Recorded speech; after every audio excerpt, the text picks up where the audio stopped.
নমস্কার, দেখছেন কলকাতা টিভি। শুরু করছি গুড মর্নিং কলকাতা। আপনাদের সঙ্গে রয়েছে আমি অভিক, আর অভিকের সঙ্গে রয়েছি আমি জহিতা। প্রথমে আজকে যেদিকে নজর রাখবো, ইন্ডিয়া জোটের সমীকরণ কোথায় দাঁড়িয়ে? রাজনৈতিক মহলে ঘুরপাক খাচ্ছে এই একটাই প্রশ্ন, বাংলায় তৃণমূল একাই লড়বে, সাফ জানিয়েছেন মমতা বন্দ্যোপাধ্যায়। এবার বিহারের রাজনৈতিক সমীকরণেও পালা বদলের আশঙ্কা। নীতিশ বিজেপির হাত ধরলে ইন্ডিয়া জোটে কি বড় ধাক্কা? নীতিশ গেলে তেজস্বীদের কাজ করতে সুবিধা হবে, মত মমতার। লোকসভা ভোটের তোড়জোড় শুরু, বিজেপির বিরুদ্ধে এককাট্টা লড়তে প্রস্তুতি নিচ্ছে ইন্ডিয়া জোট। এই রকম সময়ে বিহারের রাজনীতিতে বড়সড় পালা বদলের ইঙ্গিত। নীতিশ কি বিজেপির হাত ধরবেন? এই প্রশ্নেই বিহারের রাজনৈতিক অস্থিরতার চরমে। নীতিশকে নিয়ে জলঘোলার মধ্যেই জেডিইউ নিয়ে তৃণমূলের অবস্থান স্পষ্ট করলেন মমতা বন্দ্যোপাধ্যায়। নীতিশ বিজেপির হাত ধরলে কি ইন্ডিয়া জোটে বড় ধাক্কা? ইন্ডিয়া জোটের অন্যতম শরিক মমতা বলছেন না। নীতিশের পালা বদলে জোটে ধাক্কা? নীতিশ গেলে জোটে কোনো প্রভাব পড়বে না। বিহারে জনপ্রিয়তা হারাচ্ছেন নীতিশ। নীতিশ গেলে তেজস্বীদের কাজ করতে সুবিধা হবে। মমতা আগেই জানিয়ে দিয়েছেন বাংলায় তৃণমূল একাই লড়বে। আমার সাথে কোনো সম্পর্ক নেই বাংলার ব্যাপারে। অল ইন্ডিয়ায় কী করবো না করবো আপনার ইলেকশন ভাববো। আমরা সেকুলার পার্টি, আমরা বিজেপিকে হারানোর জন্য যা করার করবো। কিন্তু এখন কোনো চর্চা নেই, মিথ্যে কথা, অ্যাবসলিউটলি রং। শনিবার প্রজাতন্ত্র দিবসের অনুষ্ঠানে গিয়ে রাজভবন থেকে তিনি আরও জানান, মল্লিকার্জুন খার্গে কোনো ফোন করেননি। মাথায় চোটের বিষয়ে জানতে প্রিয়াঙ্কা ও সোনিয়া গান্ধী টেক্সট করেছিলেন।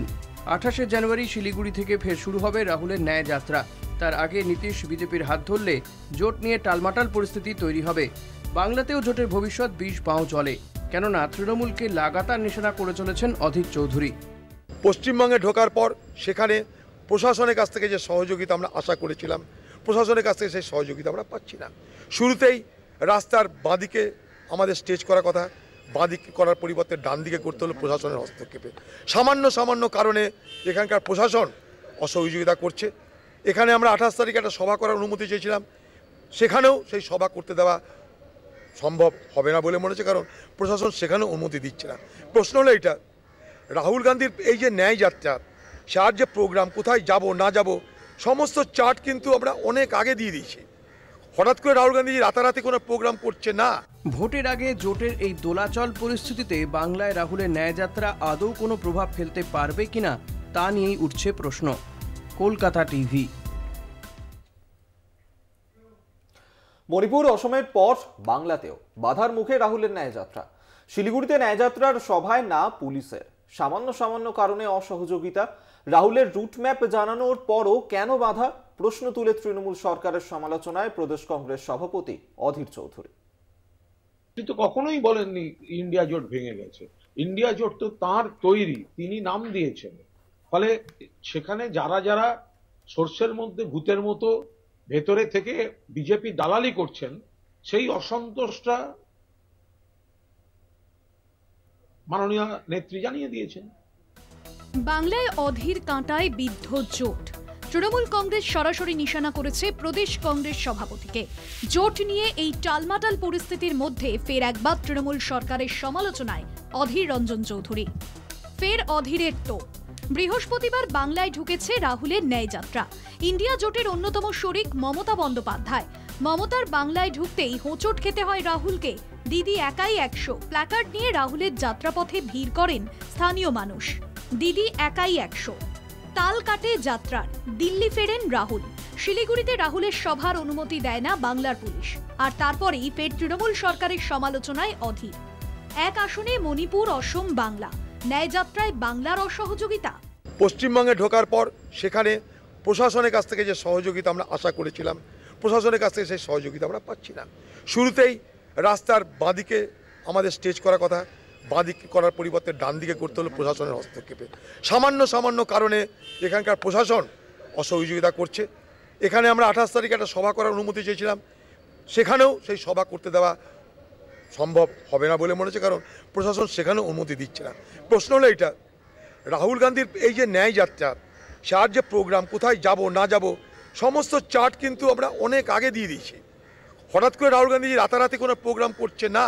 কোনো রকম অসহযোগিতা করা হচ্ছে না। অধীরের অভিযোগ উড়িয়ে পাল্টা সাফাই তৃণমূল নেতা গৌতম দেবের। অধীরবাবু কি বলেছেন জানি না। পুলিশ প্রশাসন তাদের মতো করে কাজ করে এবং আমাদের সরকার ন্যায়ের ভিত্তিতেই সরকার চলে, কোনো রকম অসহযোগিতার কোনো প্রশ্ন নেই। দেখুন, সেটা পুলিশ অনেক ভালো করে বলবে। যে কমিশনারেটের জায়গায় একটা আমি যেটা শুনেছিলাম, সেটা পুলিশের নিজস্ব এরিয়া, সেখানে কোনো পলিটিক্যাল মিটিং হয় না। অন্য বিষয়ে আমি বলতে পারবো না, কিন্তু আমাদের রাজ্য সরকারের এই ধরনের কোনো নীতি নেই।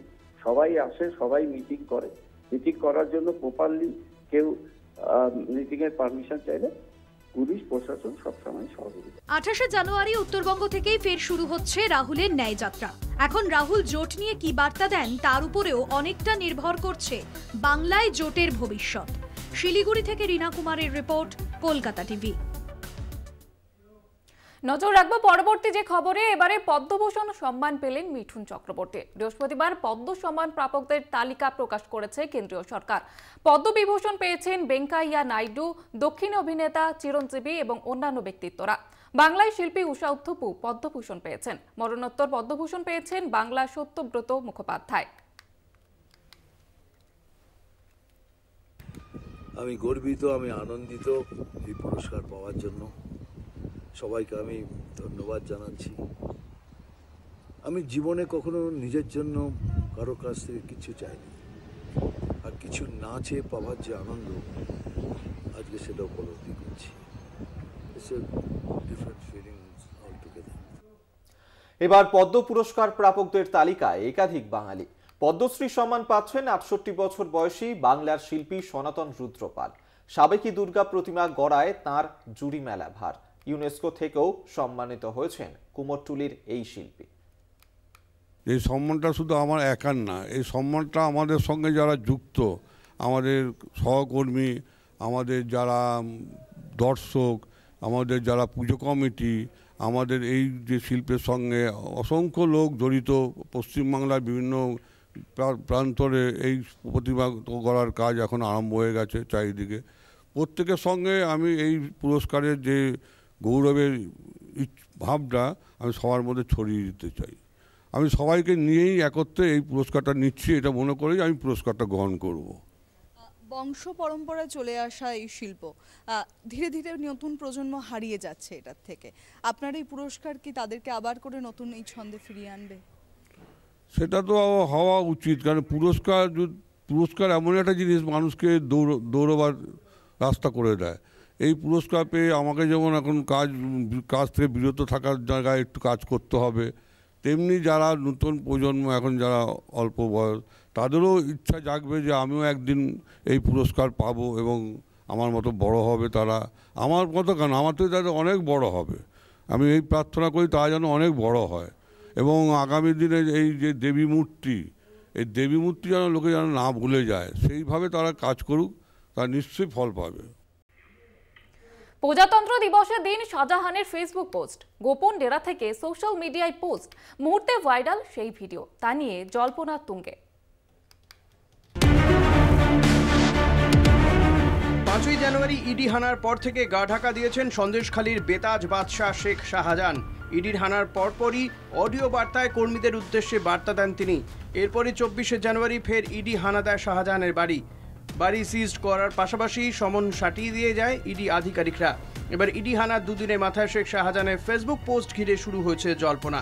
গোপন ডেরা থেকে তার ফেসবুকে পোস্ট করা হয়েছে। ফেসবুক পেজে ডিপি বদল করে প্রজাতন্ত্র দিবসের ডিপি দেওয়া হয়েছে। শুধু তাই নয়, হোয়াটসঅ্যাপ গ্রুপে শাহজাহানের ছবি দিয়ে পোস্ট করা হয়েছে। কারা এইসব ভিডিও পোস্ট করছে তা নিয়ে উঠছে প্রশ্ন। স্থানীয় বিধায়ক সুকুমার মাহাতোকে এই বিষয়ে জানতে চাওয়া হলে তিনি কিছু জানেন না বলে জানিয়েছেন। শাহজাহান তার ফেসবুক পেজে সবাইকে রিপাবলিক ডের শুভেচ্ছা জানিয়েছে। এটা আমি দেখিনি এখনও।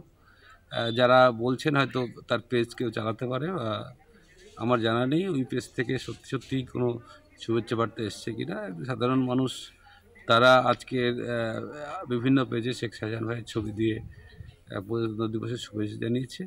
তবে এটুকু বলতে পারি তার পেজ তো তিনি চালান না, তিনি অন্য কেউ চালাতেন, একটু অফিসিয়াল পেজ হয়তো তারা চালাতে পারে। শেখ শাহজাহান সহ রাজ্য তৃণমূলের মন্ত্রী ও নেতাদের ইডি সিবিআই হেনস্থার প্রতিবাদে কলকাতা বাসন্তী হাইওয়েতে তৃণমূলের ধিক্কার মিছিল। ইডি সিবিআই হেনস্থার প্রতিবাদে আদিবাসী মহিলাদের ফেস্টুন ব্যানার নিয়ে বিক্ষোভ প্রতিবাদ। বিক্ষোভে ছিলেন সন্দেশখালীর বিধায়ক সুকুমার মাহাতো। সরবেরিয়া বাজার থেকে প্রায় 2 কিলোমিটার পদযাত্রা করলেন তৃণমূলের নেতা, কর্মী ও সমর্থকরা। বসিরহাট থেকে সঞ্জিত চক্রবর্তীর রিপোর্ট, কলকাতা টিভি। তার গলায় ওমর মাহুত বন্ধুরে শুনে মন উদাস হয়ে যায় অনেকেরই। ভাওয়াইয়ার পাশাপাশি অন্য আঙ্গিকের লোকগানেও তিনি পটু। তিনি গীতা রায় বর্মন। পদ্মশ্রী সম্মান পাচ্ছেন ভাওয়াইয়া শিল্পী গীতা রায় বর্মন।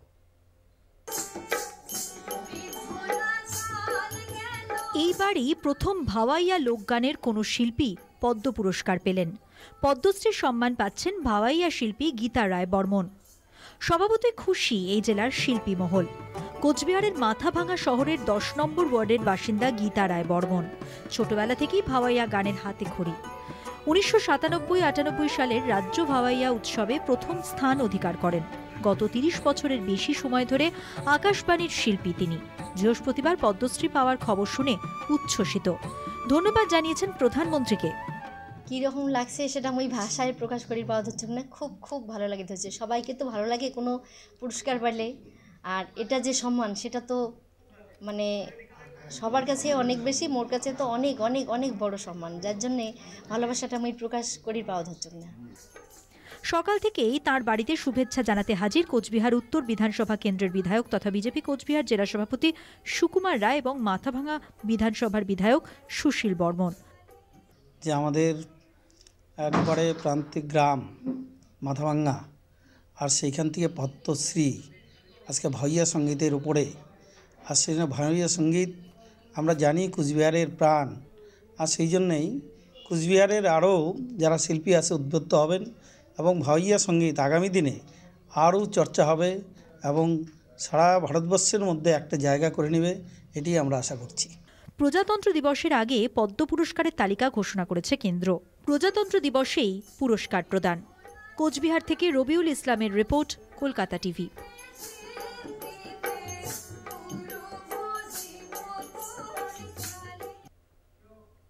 শুধু রতন কাহার নয়, বীরভূম থেকে আরও এক পদ্মশ্রী তাকদিরা বেগম। পদ্ম সম্মানে খুশি তাকদিরা বেগম। প্রায় 30 বছর ধরে তিনি কাঁথা শিল্পের সঙ্গে যুক্ত। কাঁথা স্টিচের কাজ করে রোজগার এবং সংসার চালানোর পাশাপাশি এলাকার বহু মহিলাকে তিনি রোজগারের পথ দেখিয়েছেন। তার থেকে কাজ শিখে অনেক মহিলা স্বনির্ভর হয়েছেন। বীরভূমের বোলপুর পৌরসভার মাদ্রাসাপাড়ার তাকদিরা বেগম, তাকে ভারত সরকার পদ্মশ্রী সম্মানে সম্মানিত করছেন। গ্রামীণ বহু প্রাচীন এই যে কাঁথা স্টিচ, যেটি বস্ত্রের উপর বিভিন্ন কাহিনী গড়ে তোলা হয়, এই যে শিল্পকলা, সেই শিল্পকলার ওপরই পদ্মশ্রী সম্মান তাকে দিচ্ছেন ভারত সরকার। প্রথমেই আপনাকে আমাদের কলকাতা টিভির পক্ষ থেকে আপনাকে অভিনন্দন জানাই।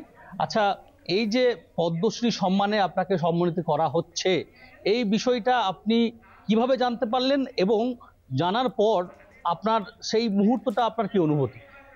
আমি গতকাল ফোনে আমার দিল্লি থেকে ফোন এসেছিল মিনিস্টার অফ টেক্সটাইল থেকে, যে আপনাকে পদ্মশ্রী নাম ঘোষণা করা হচ্ছে, তা আপনি পদ্মশ্রী নেবেন? আমরা হ্যাঁ, কেন নেব না, পদ্মশ্রীর নাম ঘোষণা করছেন, আমরা তার জন্য ইন্তজার করছি কতদিন, 5-6 বছর, নেব না, খুশির বিষয়।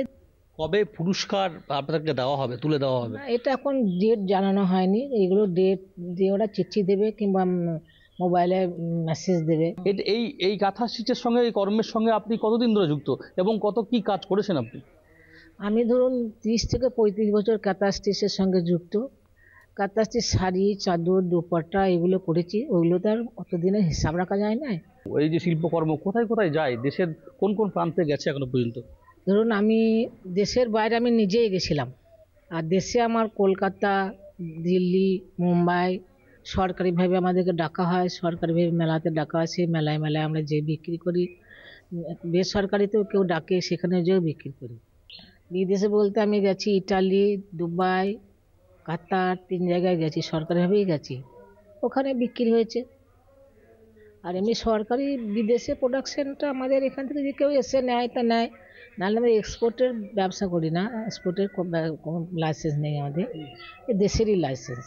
কি কি পুরস্কার আপনি এখনো পর্যন্ত পেয়েছেন? আমি state award, district award, national merit পেয়েছি 1995 ন্যাশনাল মেরিট পেয়েছি, 1996 ন্যাশনাল অ্যাওয়ার্ড পেয়েছি, 2009-এ শিল্পগুরু অ্যাওয়ার্ড পেয়েছি, আর 2024-এ পদ্মশ্রী অ্যাওয়ার্ড পাচ্ছি। খুব স্বাভাবিকভাবে এই সম্মানে কিন্তু তিনি ভীষণভাবে খুশি এবং তার কাজে আরও গতি এবং তিনি যে আরও এই কাজের প্রতি আরও আগ্রহী হবেন, আগামী দিনে আরও ভালো কাজ করে এগিয়ে যাবেন, সেটা আর বলার অপেক্ষা রাখে না। বীরভূমের বোলপুর থেকে ক্যামেরায় আমিরুলের সাথে মনা বীরবংশী, কলকাতা টিভি। পদ্মভূষণ সম্মান পেলেন সঙ্গীত শিল্পী ঊষা উত্থুপ। বৃহস্পতিবার পদ্ম সম্মান প্রাপকদের তালিকা প্রকাশ করেছে কেন্দ্র সরকার। পদ্মবিভূষণ পেয়েছেন বেঙ্কাইয়া নাইডু, দক্ষিণী অভিনেতা চিরঞ্জীবী এবং অন্যান্য ব্যক্তিত্বরা। মরণোত্তর পদ্মভূষণ পেয়েছেন বাংলার সত্যব্রত মুখোপাধ্যায়।